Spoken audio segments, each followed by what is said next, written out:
오늘의 지혜로운 한마디 우리 함께 들어보실까요? 여러분, 요즘 세상을 보면서 가장 안타깝게 느껴지는 건 무엇인가요? 어떤 분들은 경제가 어렵다고 하시고 또 어떤 분들은 사람들이 너무 바쁘다고 하십니다. 하지만 저는 이렇게 말하고 싶습니다. 이 시대에 가장 먼저 사라진 건 돈도 아니고 시간도 아니고 바로 존중입니다. 길을 걸을 때 어깨가 부딪혀도 눈을 마주치며 미안하다고 말하는 경우가 드뭅니다. 식당에서 종업원에게 주문을 하면서도 눈조차 맞추지 않는 사람이 많습니다. 인터넷 댓글에는 얼굴을 드러내지 않는 익명성 뒤에서 서로를 무시하고 상처 주는 말들이 쏟아집니다. 예전에도 세상은 쉽지 않았습니다. 굶주림도 있었고 정치의 혼란도 있었고 이웃 간의 다툼도 있었습니다. 하지만 그 속에서도 사람과 사람 사이에는 최소한의 따뜻함이 있었습니다. 비록 나도 힘들지만 어려운 이웃을 보면 밥 한 숟가락이라도 나누고 대화를 나눌 때는 서로의 눈을 보고 말의 무게를 생각했습니다. 그런데 요즘은 어떻습니까? 서로가 경쟁자처럼 느껴지고 내가 손해 보지 않기 위해 경계심부터 앞섭니다. 조금만 다르면 대척하고 나와 생각이 다르면 쉽게 공격합니다. 이런 시대에 조선 후기의 한 인물이 우리에게 들려주는 말이 있습니다. 그 사람은 바로 정약용 선생입니다. 그는 목민심서에서 이렇게 말했습니다. 모든 사람을 존중하고 평등하게 여기며 나와 같이 귀한 존재로 여겨야 한다. 이 말은 단순한 도덕 교과서의 문장이 아닙니다. 그가 평생을 살면서 얻은 결론이자 사람을 대하는 원칙입니다. 신분이 하늘과 땅처럼 나뉘던 시대에 양반이 아닌 백성에게도 심지어 죄인에게도 그는 따뜻하게 다가갔습니다. 오늘 저는 이 한 문장을 여러분과 깊이 나누고 싶습니다. 왜 정약용은 이런 말을 남겼는지, 그의 삶 속에서 이 정신이 어떻게 드러났는지, 그리고 오늘을 살아가는 우리가 어떻게 실천할 수 있는지 이야기해 보겠습니다. 정약용이 태어난 시절, 조선 사회는 철저한 신분제 사회였습니다. 양반, 중인, 상민, 천민이 태어날 때부터 구분되었고 그 신분은 평생 따라다녔습니다. 사람을 만날 때 가장 먼저 보는 건 그 사람의 사람됨이 아니라 신분이었습니다. 그런 사회에서 정약용은 조금 달랐습니다. 그는 관직에 있을 때나 유배지에 있을 때나 신분과 지위를 가리지 않았습니다. 그가 지방관으로 부임했을 때 큰 가뭄이 들었습니다. 대부분의 관리들은 양반과 부유한 집부터 찾아갔습니다. 세금을 거두고 영향력 있는 사람과 관계를 유지하기 위해서였습니다. 하지만 정약용은 먼저 가난한 집부터 찾아갔습니다. 마을 끝에 있는 초가집 문을 두드리며 이렇게 말했습니다. 세금은 천천히 내도 좋습니다. 먼저 아이들이 굶지 않게 합시다. 그는 백성의 형편을 살피는 것을 가장 중요한 일로 여겼습니다. 그날 이후 백성들은 그를 나으리가 아니라 아버지라 불렀습니다. 그가 강진으로 유배 갔을 때 그곳에는 그를 모르는 어부와 농부들이 많았습니다. 그는 그들과 함께 논밭에 나가 일을 했고 저녁이면 종이에 그림을 그려가며 그를 가르쳤습니다. 그들은 그를 선생이라 불렀지만 그는 그들을 벗이라 불렀습니다. 벗아, 오늘은 날씨가 좋으니 바다에 나가자. 이 한마디 속에 담긴 평등함과 따뜻함이 그들과의 신뢰를 깊게 만들었습니다.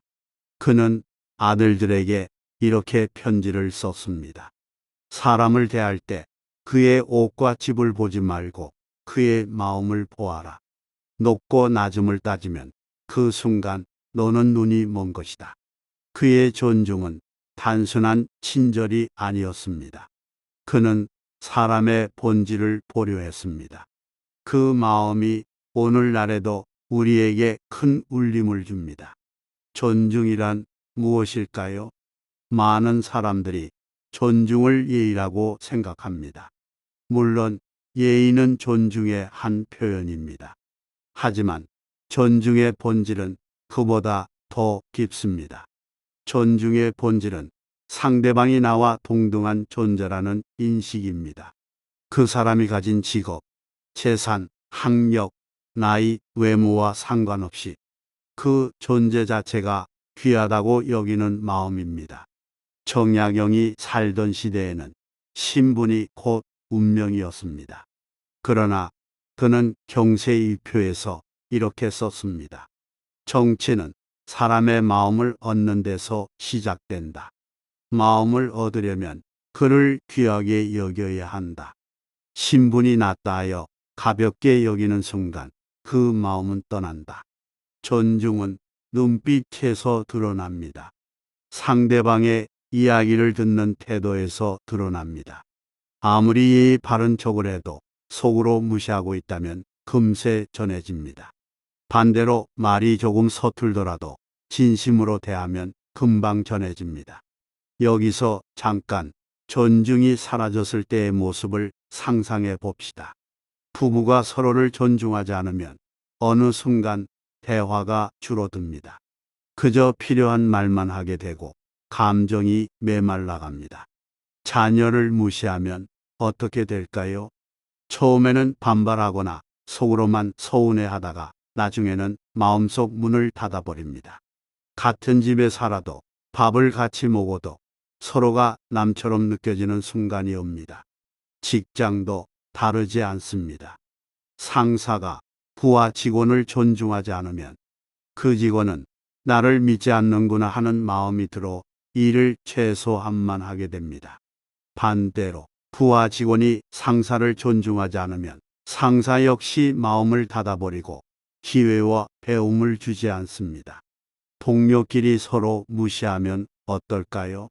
협력은 사라지고 팀워크는 무너지고 결국 조직 전체가 흔들립니다. 사회 역시 존중이 사라지면 갈등과 폭력이 잦아집니다.